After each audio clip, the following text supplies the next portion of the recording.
Majesté, j'ai l'impression de passer mon oral du bac. J'étais venu tout gaillard en préparant ce que je vais dire et je trouve la reine au pas de la porte.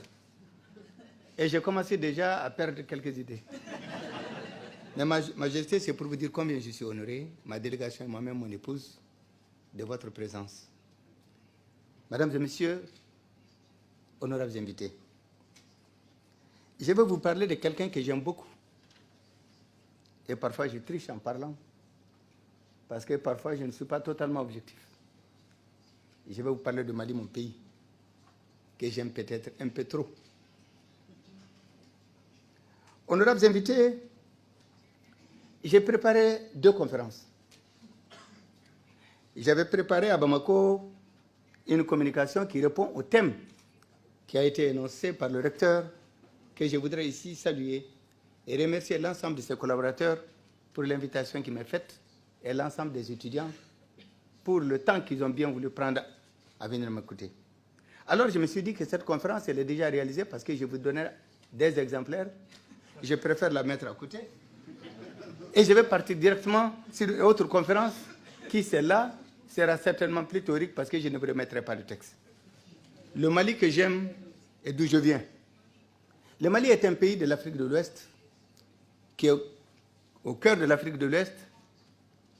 Au départ, je ne dis pas au départ, avant c'était le Soudan français, avant l'indépendance, mais depuis le 22 septembre 1960, la République du Mali a pris le nom de l'Empire du Mali. C'est comme l'Empire du Ghana, le Ghana que vous connaissez aussi, la République du Ghana, a pris le nom de l'Empire du Ghana d'antan, qui était, nous étions plus dans la sphère de cet empire.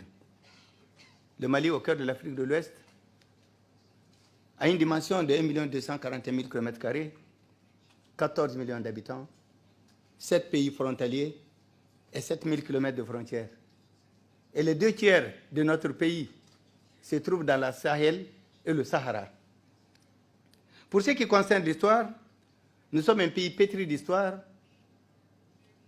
pays de grands empires tels que l'Empire du Ghana, qui a été l'un des premiers États organisés d'Afrique, dont la République du Ghana actuelle porte le nom.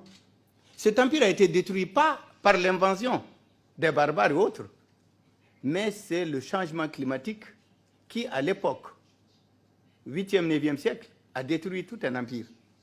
7 années de sécheresse durant, sans eau, ni rien, l'empire a été obligé de ramasser ses bagages et de déménager.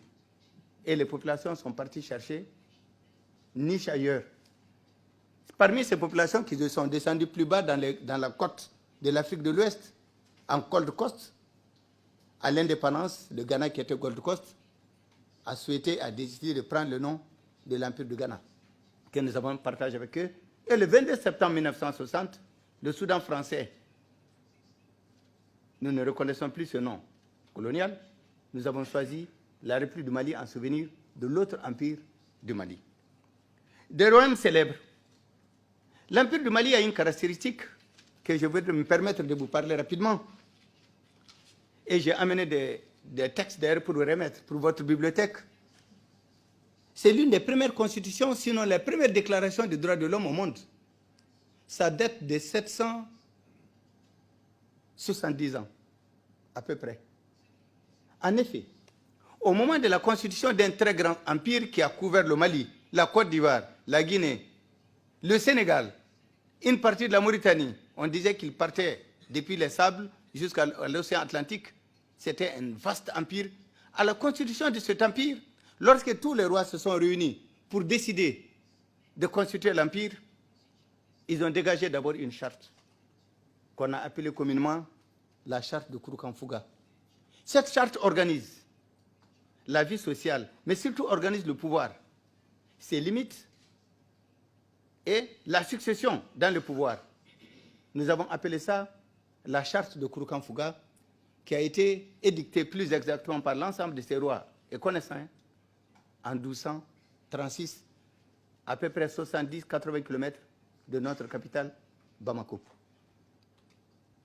Un article extrêmement important sur un certain nombre d'articles que je vous remettrai pour votre bibliothèque précise et stipule que la vie humaine est sacrée. Et lorsqu'on lit aujourd'hui les déclarations des droits de l'homme, on se rend compte que bien avant, des gens qui sont estimés peut-être pas alphabétisés dans une certaine limite, avaient eu la sagesse de réfléchir et de mettre en place un document extrêmement important dont je vous ai amené 2 exemplaires que je vais remettre au recteur. Parlons du Mali pendant la colonisation. Pendant la colonisation, le Mali connaissait un régime colonial, certes. Nous avons été colonisés pendant plus de 70 ans par la France. Mais pendant cette colonisation, il y a une période qu'on a appelée la période des émancipations. Cela était consécutif au retour de certaines idées, au retour de nos combattants, de nos grands-pères également, qui ont non seulement combattu en 1914 pour la France, mais qui ont combattu également en 1939-1945. Ce sont des grandes bandes qu'on appelle communément les tirailleurs sénégalais, mais qui n'ont de Sénégalais que des noms, parce que c'était constitué également, essentiellement les forces venaient de mon pays, le Soudan. Mais nous avons aidé à libérer un pays, mais comment se fait-il que nous restons nous-mêmes pas libres? Je pense que l'émancipation, au niveau politique, au niveau syndical, au niveau des revendications objectives, des partis politiques pluriels ont été créés. Mais après l'indépendance, tout de suite, nos dirigeants premiers dans presque tous les pays ont dit que le multipartisme classique que nous avons était plutôt d'une obédience politicienne. Nous préférons regrouper tout pour avoir une seule vision, un objectif majeur et pour travailler essentiel. C'est là maintenant qu'est né en Afrique ce qu'on peut appeler les partis uniques. Et mon pays également en a connu de même. Ce premier régime qui était socialiste, présidé par le président Modibo Keïta, a duré de 1960 à 1968. En 1968, il y a intervenu un coup d'État militaire qui a mis fin à tout et qui a fermé les portes pour quelques années de vie que nous avons appelées non constitutionnelles. Plus tard, vers les années 79, il a été créé, une constitution a été faite en remplacement d'une constitution provisoire et nous sommes rentrés dans l'arcade de ce qu'on a appelé la Deuxième République. Cette Deuxième République a connu également une difficulté. Après la chute du mur de Berlin et le discours de la Baule du président Mitterrand, il y a une nouvelle dynamique qui était née. Je dirais même que certains pays ont commencé déjà à avoir des frémissements de lutte vers la démocratie avant même la chute du mur et avant même le discours de Mitterrand. Mais seulement cela a été des marques et des repères que l'histoire a retenus. Ainsi, c'est des pays africains qui, les populations, au niveau estudiantin d'abord, au niveau des travailleurs, au niveau des femmes, au niveau des hommes, tous les pays sont partis vers une revendication forte. Comme nous connaissons aujourd'hui, pour ce qui est convenu d'appeler le printemps arabe, mais sous une autre forme, pour liberté, démocratie. Dans certains pays, cela a été plus ou moins mal négocié, mais dans d'autres pays, ça a été très mal négocié, comme le mien. C'était la pression et la répression, les marches, la violence. Nous avons perdu plus de 400 blessés, près de 400 morts, femmes, enfants, et surtout des jeunes gens et étudiants, et également un nombre particulièrement important de quelques centaines de blessés. Alors le pouvoir à l'époque était dans une situation à ne pas pouvoir donner une réponse à cette revendication populaire pour la démocratie plurielle et pour la liberté et pour l'expression libre. Il n'y avait pas d'autre solution, le pays était bloqué. C'est ainsi que l'armée malienne a décidé de procéder par coup d'État militaire, de récupérer le pouvoir, d'instaurer la démocratie, d'organiser des élections libres et transparentes, de remettre le pouvoir aux civils et à ceux qui seront élus et à retourner dans ces casernes. J'ai eu le privilège, en tant que commandant de certaines forces spéciales, j'ai été désigné par mes camarades pour pouvoir exécuter la partie militaire du coup d'État dans mon pays. Et nous sommes venus pour une transition courte de 14 mois. Et pendant cette transition, nous avons organisé une conférence nationale et nous avons organisé d'abord un projet de constitution plurielle, une charte de parti, un code électoral. Nous avons organisé également les différentes séries d'élections. 14 mois ont suffi pour investir un nouveau président de la République civile démocratiquement élu et nous sommes rentrés dans nos casernes. C'est à partir de là maintenant que j'ai entamé une autre vie, celle des médiateurs en conflit et celle d'envoyé spécial des Nations Unies. Mais arrêtons-nous un tout petit peu sur les transitions démocratiques.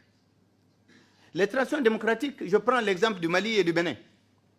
Le Bénin a inventé une autre forme de concertation et d'ouverture qu'ils ont appelée la conférence nationale.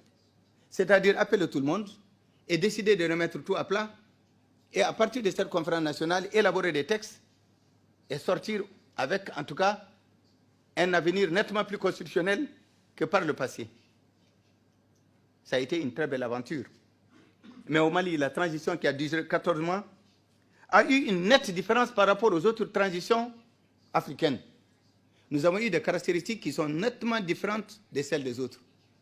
Parce que la transition démocratique du Mali commence là où finit celle des autres. Les autres transitions avaient pour mission fondamentale d'effacer l'ordre ancien et d'établir un ordre nouveau. Nous, lorsque nous sommes revenus, grâce au coup d'État que je ne vante pas, nous a permis, par le coup d'État, d'éliminer l'ordre ancien et à partir de là, maintenant de préparer l'ordre nouveau sur la période de transition. Or, les autres se sont plutôt organisés pendant la transition pour aboutir à un nouveau ordre. L'ordre ancien est demeuré et sinon parfois à coopérer à la réalisation de cet ordre nouveau. C'est pour ça qu'on dit que la transition démocratique du Mali commence là où finit celle des autres. Nous avons aussi quelques points. Contrairement aux autres transitions, la transition démocratique au Mali était mixte. Nous avons deux organes. Un organe législatif qui s'appelait le comité de transition pour le salut du peuple, qui était législatif, dont j'étais le président, qui était composé de 25 membres, 10 militaires, 15 civils. Nous avons également un gouvernement de transition. Ce gouvernement de transition qui était présidé par un premier ministre civil, était composé d'à peu près 23 à 22 ministres. Sur les 22 ministres, il y avait 5 militaires et les autres aussi étaient des civils. Donc, contrairement aux autres coups d'État en Afrique, lorsque l'armée malienne a pris le pouvoir face à la rue, aux étudiants et au reste, nous n'avons pas possibilité de le garder tout seul. Nous nous sommes ouverts et nous sommes mis ensemble. Donc, dans la gestion de la transition aussi, nous avons fait de même. Dans le comité des législatifs, il y avait même le comité des étudiants qui ont participé à la gestion du pouvoir, mais je ne sais pas à l'époque si beaucoup ont compris quelque chose. Donc, à partir de là, nous avons travaillé sur un délai de 15 mois. On avait dit 12, nous avons eu 2 mois de retard supplémentaire. À partir de là, nous avons organisé une conférence nationale pour un projet de constitution, projet de charte de parti, projet de code et l'état de la nation. Nous avons fait venir toutes nos populations intérieures du Mali et extérieures. Nous étions à peu près 1200 délégués et chacun est venu dire comment et qu'est-ce qu'il comprenait de ce qui s'est passé pendant toute cette période et comment il voulait que le Mali soit à partir de maintenant. Donc c'est les idées, toutes ces idées en général, tout le monde ensemble, que nous sommes sortis avec ces projets de texte qui seront plus tard soumis aux élections. Maintenant, il y a une particularité également de la transition malienne. C'est que c'est les autres. Je prends celui du Bénin. Pratiquement, le Premier ministre et le Président étaient candidats aux élections présidentielles de l'ordre nouveau. Mais la particularité malienne, c'est que depuis le jour où nous avons fait le coup d'État, nous avons dit à notre peuple qui ne nous croyait pas, et l'extérieur aussi d'ailleurs, en disant que nous allons mener une transition démocratique, à la fin, nous allons partir. Mais les gens disent, mais ces gens-là, ils blaguent. Mais on n'a jamais vu quelqu'un venir repartir. Et pourtant, c'est ce qu'on a fait. Je me rappelle une fois, j'ai rencontré une ministre française. Elle me dit, mais monsieur le président, j'étais président de cet espèce, le temps colonel. C'est vrai que vous partez à la fin de la transition? J'ai dit, madame, oui, c'est vrai. Elle dit, mais moi, je ne vous crois pas. J'ai dit, madame, moi, je me crois. Mais voilà l'histoire. Avant la fin de mon mandat, elle a été virée de son gouvernement et moi, je suis parti. Donc, cela est un point extrêmement important qui a rendu la transition malienne singulière, particulière et nettement moins partisane et plus impartiale. Le fait que nous ne soyons pas candidats. Et nous avons dit à ceux qui avaient des ambitions au sein de notre groupe, ceux qui veulent aller aux élections, il faut qu'ils sortent 6 mois avant les élections et qu'ils aillent se présenter comme les autres. Nous avons eu un de nos anciens avocats de talent, M. Maître Demba Diallo, a été le seul qui est sorti 6 mois avant, qui s'est présenté aux élections, mais malheureusement, il n'a pas gagné.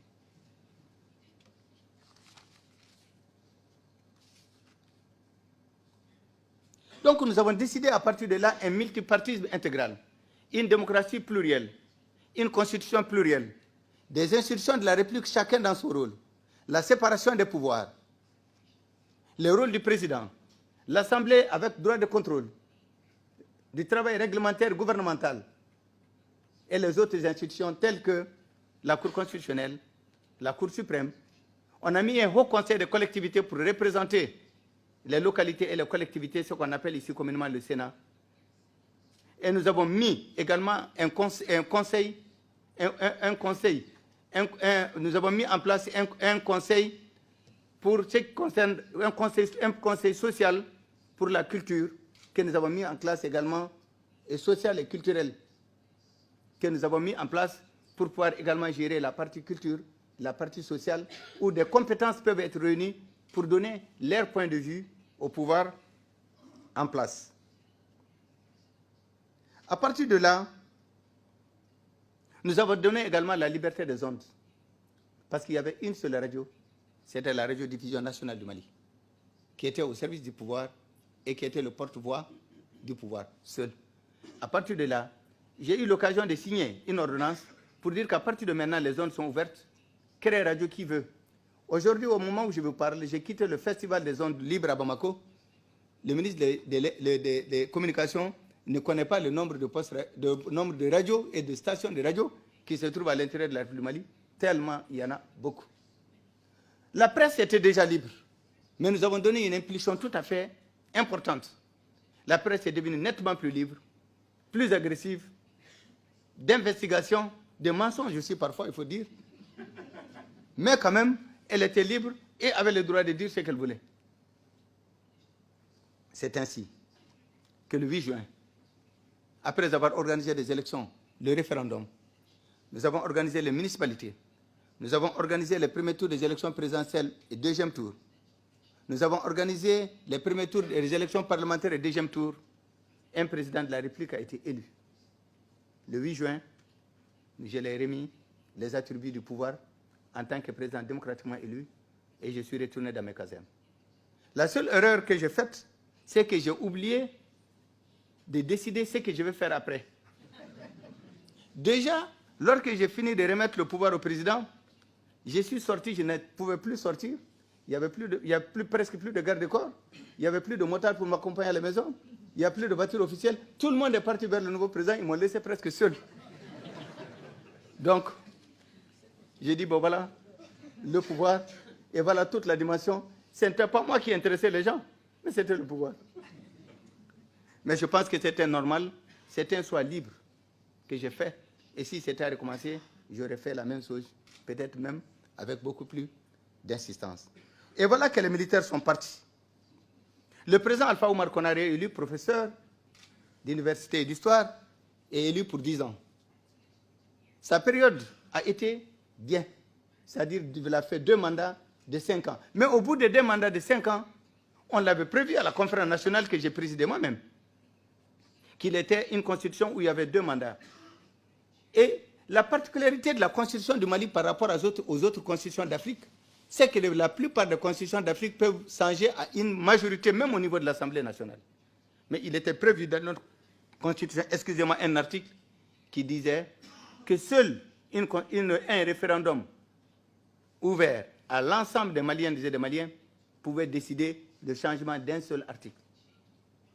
Donc la constitution que nous avons mise en place en 1992, janvier, que j'ai moi-même promulguée, est de rigueur jusqu'au moment où je vous parle et va continuer jusqu'à la fin de mon mandat. Et rien n'a changé, aucune virgule. Et moi également, lorsque je suis venu, j'ai décidé de ne rien changer. Je fais 2 mandats conformes et réglementaires parce que j'étais à la base. Et à la fin de mes 2 mandats, eh bien, cette fois-ci, je vais essayer de réfléchir rapidement pour savoir ce que je vais faire après. Alors, voilà que je me retrouve j'ai créé une fondation pour l'enfance. Je m'occupe des enfants. je m'occupe de la poliomyélite, je m'occupe de la vaccination, je m'occupe également de la dracunculose, ce qu'on appelle communément le ver de Guinée. C'est une maladie hydrique. Je me promène partout au Mali et à un moment, on m'appelle pour des missions en Centrafrique, pour des missions au Burundi, pour des missions au Zaïre, pour des missions au Rwanda, avec le président Jimmy Carter, avec Julius Nyerere, avec Desmond Tutu, et j'ai beaucoup appris auprès de ces anciens pour lesquels j'étais un garçon de course. Et vers la dernière partie, il y a eu le génocide du Rwanda. Au génocide du Rwanda, pour la première fois, l'Union africaine a mis en place ce qu'on appelait un panel international, qui était présidé d'ailleurs par l'épouse du Premier ministre suédois qui a été assassiné, Palme. Olof Palme, je crois. Voilà. Son épouse faisait partie, et le comité était présidé par le président du Botswana, ancien président du Botswana, le président Massiré, et j'étais son adjoint. Il y avait des Canadiens, il y avait un Indien, et il y avait un peu de tous les continents, et c'était la première fois que le panel a été constitué, et nous avons eu pour mission, faites une enquête partout dans le monde, dites-nous quelles sont les causes principales et réelles du génocide au Rwanda, et qu'est-ce qui s'est passé véritablement. Nous avons travaillé pendant 2 ans. Nous avons déposé un rapport fructueux. Et le rapport, nous l'avons appelé tout simplement les génocides qu'on aurait pu éviter. Parce que partout, que ce soit les organisations internationales, que ce soit les hommes, que ce soit les pays, chacun a beaucoup plus joué ses intérêts et ils ont abandonné. Et nous avons donné la preuve également que ces génocides avaient été organisés, planifiés et exécutés. Et le rapport, nous l'avons déposé. Alors voilà que je retourne au Mali. Je n'ai jamais pensé en partant que je serais un jour un président. J'avais plutôt rêvé d'être militaire et je suis général, je crois que ça suffisait largement pour mes mémoires. Mais lorsque mon retour, je trouve une situation un peu difficile. Après 10 ans de gestion du pouvoir, le ministre actuel était mon conseiller spécial à la transition, donc il connaît tout ce qui s'est passé, même dans les détails. Alors, ça n'allait pas bien. Il y avait quelques difficultés. Et pourtant, cette démocratie, nous pensons, nous l'avons tous mise ensemble. J'ai décidé fermement, pas pour le pouvoir, mais j'ai eu une expérience, j'ai participé à une œuvre et j'ai vu que cette œuvre a des difficultés et ça ne va pas. 10 ans après, nous avons des difficultés énormes. Alors, j'ai décidé je ne démissionnerai pas de l'armée, j'ai décidé d'aller à la retraite et en tant que candidat libre et indépendant, je me suis présenté aux élections présidentielles sans parti politique. Mais avec des partis politiques qui ont bien voulu me soutenir et des associations et des organisations de jeunes et de femmes qui m'ont accompagné. Et je suis élu en juin 2002. Et nous avons fait 10 ans de mandat. En 2002, j'ai fait appeler toute la classe politique malienne et je leur ai dit, bon voilà, moi je suis élu, mais je ne peux pas gouverner seul, c'est une évidence. Je souhaiterais que tout le monde vienne, aussi bien les partis politiques, la société civile et les technocrates. Venons tous ensemble et gérons le pouvoir ensemble. C'est ce que nous avons appelé à l'époque la gestion consensuelle du pouvoir.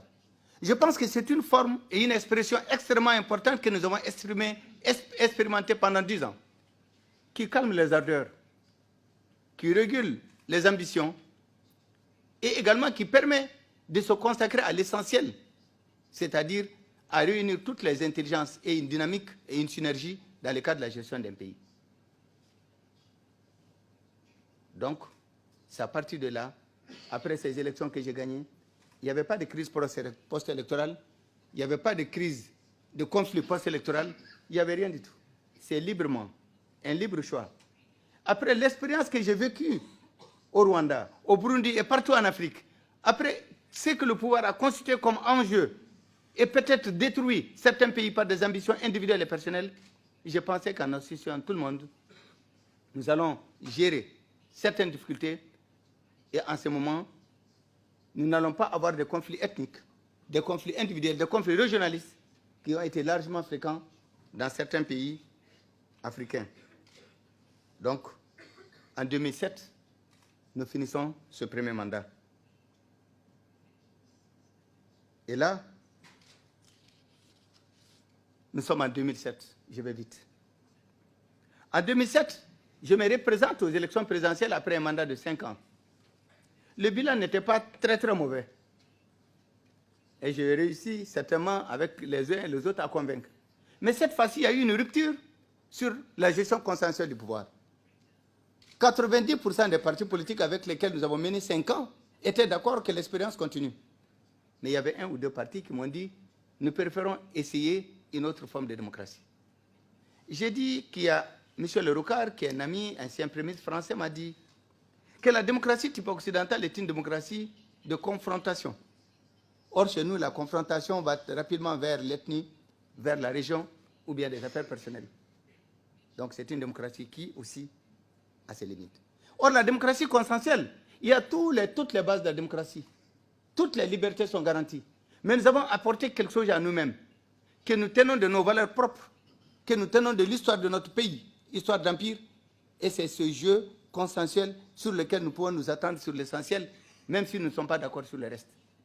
Donc nous pensons aujourd'hui que c'est une école que nous avons expérimentée et qui peut certainement avoir son chemin. Alors après 3 ans d'exercice du pouvoir, j'ai souhaité, à la lumière de la gestion journalière et la gestion quotidienne du pouvoir, je me suis rendu compte que nos textes avaient des failles et des difficultés de fonctionnement, de dysfonctionnement. Il y avait des insuffisances. Parce que c'est une constitution et des textes que nous avons faits à 1200 personnes. Nous sortons d'une révolution, comme nous l'avons dit, et donc les voix révolutionnaires étaient celles qui portent le plus.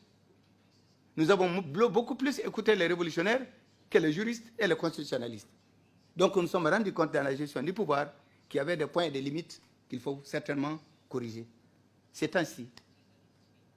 J'ai mis une commission en place et je leur ai demandé, réfléchissez sur nos textes et venez me dire qu'est-ce qu'on peut changer dessus. Mais en partant, je leur ai dit, il y a une dimension que vous allez garder. Ne touchez pas que le président n'a que 2 mandats. Et qu'après 2 mandats, il s'en va. Si vous dites aux autres qu'après 2 mandats, le président va et que c'est maintenu, vous allez avoir tout le monde pour vous écouter. Et c'est ce qui a été fait. C'est ainsi que nous avons appelé cette phase les réformes institutionnelles sur lesquelles nous avons travaillé. 202 articles nouveaux, l'Assemblée nationale, un vote massif, et c'est peut-être une vingtaine d'articles qui ont été retenus pour porter quelques changements sur certains points. Notamment la création d'un Sénat, pour que nous ayons une 2e chambre, en remplacement du Conseil de collectivité qui ne joue pas totalement le même rôle, même si le mode d'élection est le même. L'organisation de la Cour suprême, l'organisation de la Cour constitutionnelle, l'organisation du Conseil économique et social, l'organisation du Haut Conseil de la Haute Cour de justice et l'organisation également du Conseil supérieur de la magistrature. Donc, tous les dysfonctionnements, les corriger, les remettre pour que cela aille mieux. J'ai dit que cela ne se fera pas avec moi. Ce n'est que lorsque je vais, en partant, que je vais promulguer la Constitution, si elle était acceptée le 29 avril prochain par les Maliens, c'est le nouveau président qui sera responsable sur 5 ans. Et d'ici 10 ans, s'il est bon, c'est à lui de mettre cette constitution. Mais jusqu'aux prochaines élections, c'est l'ancienne constitution actuelle, jusqu'aux élections prochaines, jusqu'à l'investiture du président, jusqu'à mon départ, c'est l'ancienne constitution qui va gérer le pays. Donc cela permet de renforcer les mécanismes de protection des droits et des libertés, et ensuite l'institution, ce qui est important au niveau parlementaire, du contrôle institutionnel. Donc voilà un peu ce que je pouvais dire. Excusez-moi d'avoir été long, je m'attends beaucoup plus à des questions. Mais je ne peux pas me retirer sans parler d'un problème brûlant dont le recteur vient d'évoquer. C'est la bande sahélo-sahélienne. C'est quoi? La bande sahélo-sahélienne est une portion de terrain qui fait le quart du continent africain. Sur les 30 millions de kilomètres carrés, la bande sahélo-sahélienne, elle seule, fait 8 millions de kilomètres carrés. Elle va de la Mauritanie au Soudan, en passant par le Mali, l'Algérie, le Niger, le Burkina Faso, la Libye, le Tchad. C'est une bande énorme. À tout point de vue, presque inhabitable. Une démographie presque inexistante. La densité est super faible. Vous pouvez courir 300 km sans rencontrer âmes qui vivent et sans voir un arbre. Pendant le mois de décembre, on a 1 degré, et pendant le mois de mai, c'est 50 degrés à l'ombre. C'est une zone inhospitalière, pratiquement invivable. Mais dans cette zone, la partie malienne, c'est 650 000 km². De presque sur 500 000 km où nous n'avons pas plus de 100 000 habitants.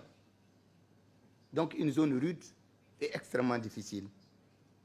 Mais depuis un moment, et depuis quelques années, eh bien, des menaces nous sommes venues du Maghreb.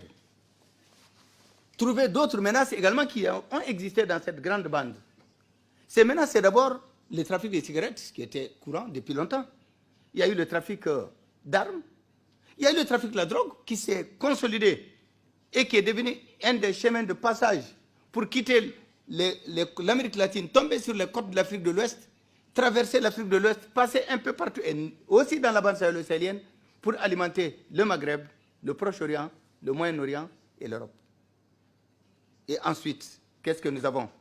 Nous avons des bandes terroristes, qu'il faut appeler par leur nom, intégristes, qui également, aux vagues de ce qui était, parce que pendant une bonne période, ces pays ont été distraits par leurs propres problèmes politiques internes et ont eu d'autres points. Et pendant tout ce temps, quelques petites menaces qui étaient là se sont consolidées et se sont renforcées.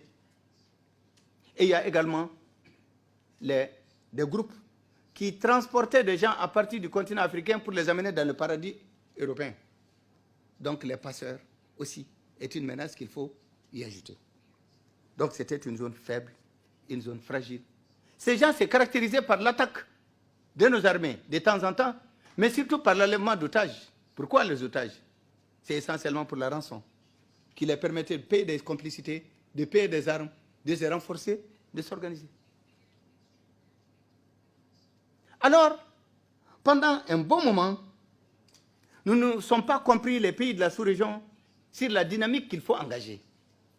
Chacun et tout le monde, certains pensaient qu'il était bon que chaque pays fasse la police, fasse la police chez lui, et que chacune de nos armées combatte cet intégrisme, ces menaces, essentiellement ce terrorisme, c'est lui. Mais ce terrorisme vient d'ailleurs. Je prends par exemple le cas du Mali. Nous avons connu l'islam au IXe siècle. C'est un islam tolérant, solidaire, pacifique, qui ne tue pas, au contraire, qui aide à vivre. Mais nous venons de tomber dans un fondamentalisme aveugle, qui n'a pas d'amis, qui n'a rien du tout, qui ne comprend absolument rien, et qui est de notre âge, qui tue, qui pille, qui enlève de cet âge, qui exige, qui n'a pas de limites. Mais nous n'avons jamais vu ça. Nous-mêmes, pays du Sud, qui ont vu des gens venir un peu du Nord pour venir s'investir dans la bande sahélienne, nous sommes en même temps victimes et otages, parce que nous n'avons absolument rien à voir avec cette affaire. Et nous n'avons jamais demandé, et ils n'ont pas reçu de visa pour être là.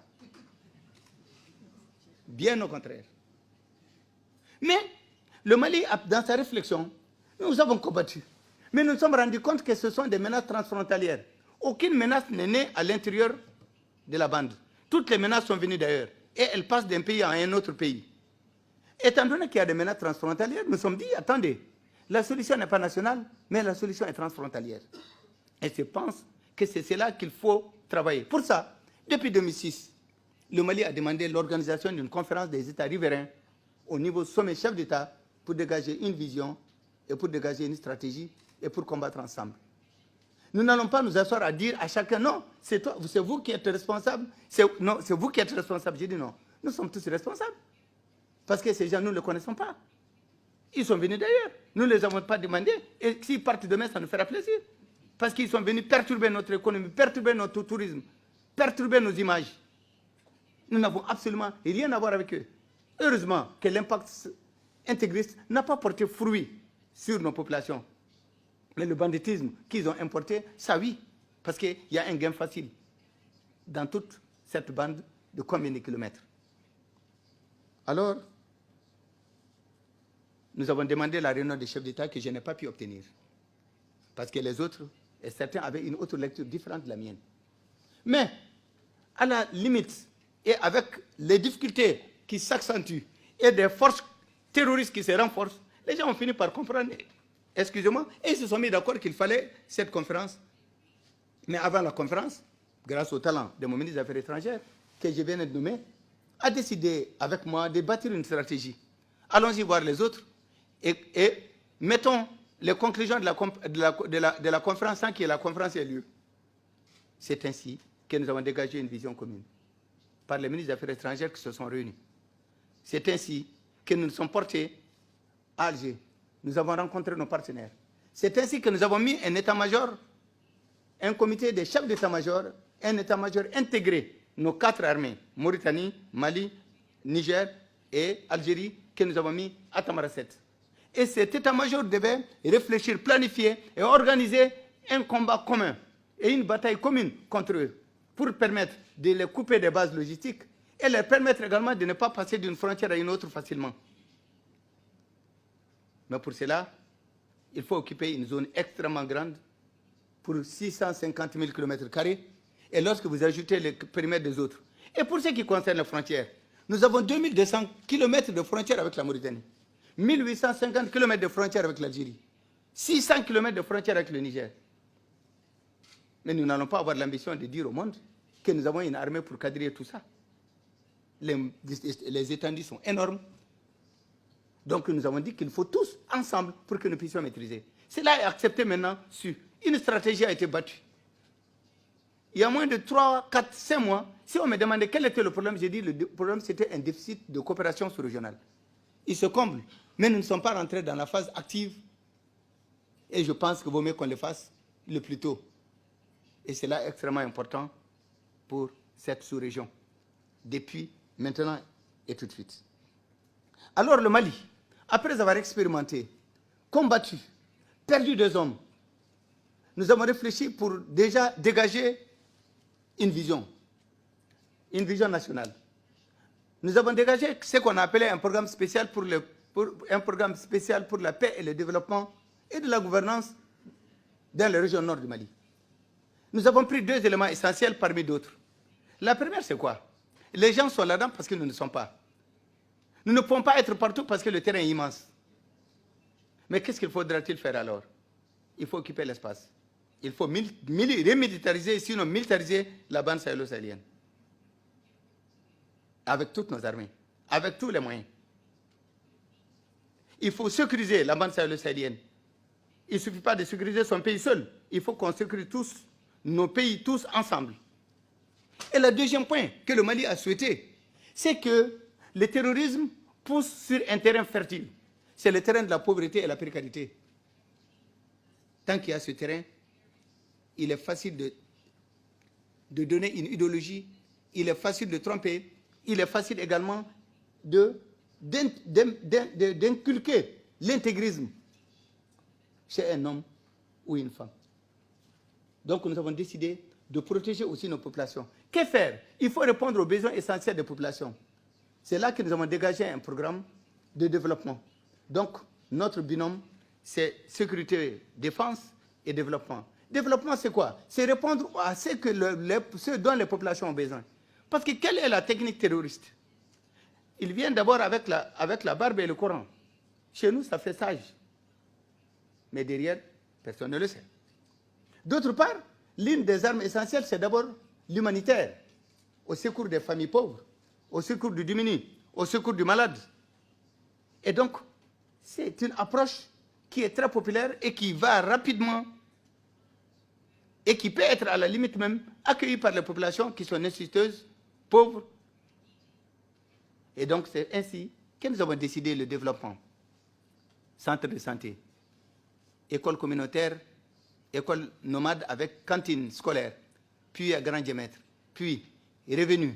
Et surtout, de quadriller et de faire en sorte que les jeunes qui sont nombreux aient une alternative.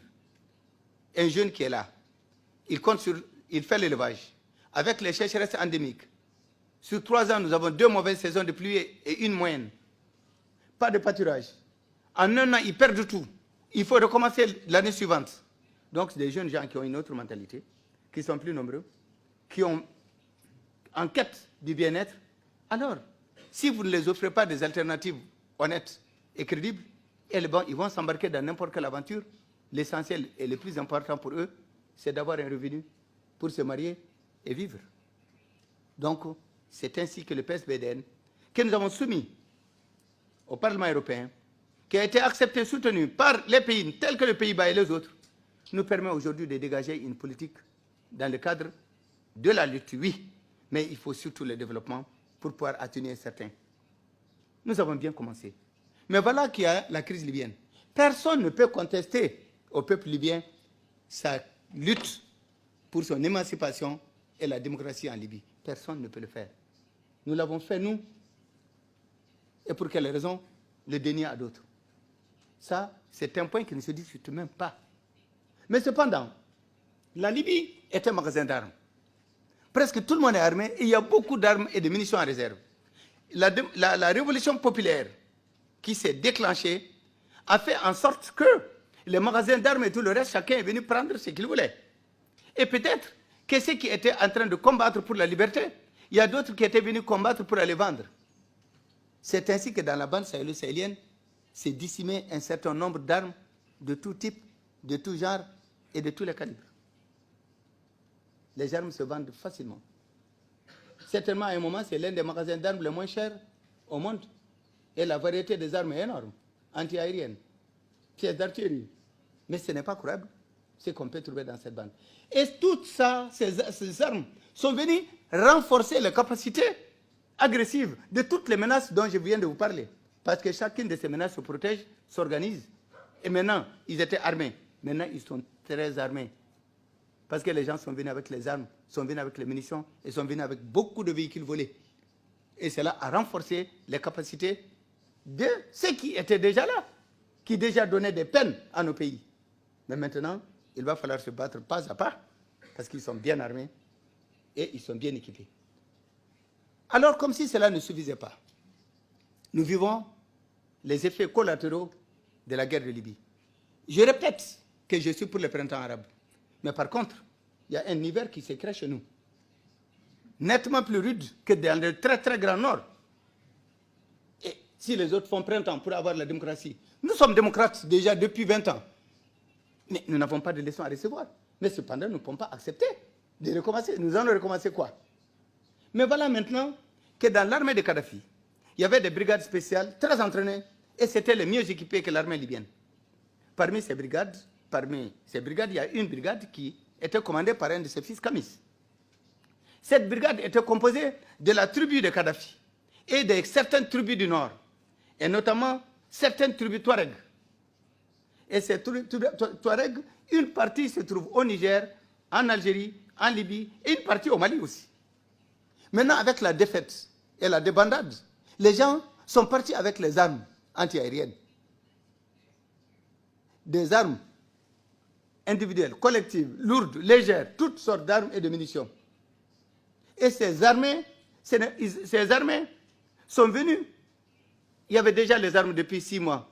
Maintenant, ce sont des armées entières qui sont venues investir la bande sahélo-sahélienne, qui changent complètement les rapports de force, qui font naître de nouvelles ambitions ou bien qui font renaître des anciennes ambitions.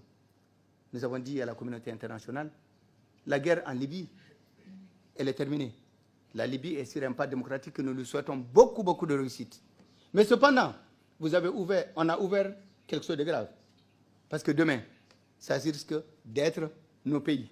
Les pays riverains du Sahel, qui vont avoir également des guerres, avec toutes ces armées, avec toutes ces armes. Nous avons dit à la communauté internationale, vous êtes forts à faire des résolutions, mais faites une résolution pour condamner quand même. Des gens prennent des armes ailleurs, ils viennent s'installer dans des pays, et ils se préparent à faire la guerre, peut-être, contre nous. Et personne ne dit rien. Mais s'ils sont là, ce n'est pas notre faute. Ils n'ont pas été invités. Ils ne sont pas maliens. Ils sont libyens. Certains ont servi dans l'armée libyenne pendant 30 ans, pendant 35 ans. Certains sont venus nous dire, nous sommes d'origine malienne parce que nos parents et autres sont maliens. Nous sommes d'origine malienne parce que les tribus auxquelles nous appartiennent sont maliens. Mais nous sommes libyens parce que nous travaillons en Libye. Nous sommes venus chercher l'hospitalité. Nous les avons reçus et installés. Mais d'autres sont venus, nous ont dit clairement que nous voulons changer le monde. J'ai dit, dans ce cas, il fallait rester en Libye et participer au changement. Nous, on ne vous a absolument rien demandé. Donc voilà la situation extrêmement sérieuse et graves auxquels nous sommes confrontés. Et mesdames et messieurs, excusez-moi d'avoir été très long. Vous m'avez donné un sujet qui me passionne. Aujourd'hui, nous sommes devant une situation grave, particulièrement grave. Et l'enlèvement d'otages, du reste, il y avait habitude. Le Mali condamne avec fermeté, et la dernière, ce qui est arrivé. C'est l'une des premières fois que ça nous arrive aussi. De 2003 à maintenant, il y a eu, avant ces enlèvements d'otages, il y a eu près de 53 otages qui ont été enlevés. Il y a eu un seul enlèvement au Mali. Mais aujourd'hui, nous savons qu'on n'épargne rien, on n'épargne personne. Et lorsque les gens ne veulent pas, on les tue. Mais que fait le monde civilisé? Nous attendons quoi? Qu'est-ce que vous voulez qu'on fasse? Tout le monde nous dit, mais vous n'avez qu'à combattre. On dit très bien, mais aidez-nous. Venez pas combattre à notre place. Nous n'avons pas besoin de forces extérieures pour le faire. Mais aidez-nous, renforcez-nous. Parce que tout franc que nous prenons dans notre budget pour le donner à l'armée consacrée, ça fait un dispensaire, un centre de santé, 1 kilomètre de route et de lait en moins pour un enfant. Nous vous demandons tout simplement de coopérer pour la formation de nos troupes et donnons-nous les moyens, ou aidez-nous à avoir les moyens de nous battre. Nous n'avons pas besoin de vous pour venir vous battre à notre place. Mesdames et messieurs, voilà ce que je voulais dire. Excusez-moi d'avoir été trop long. Je m'excuse et merci de votre attention.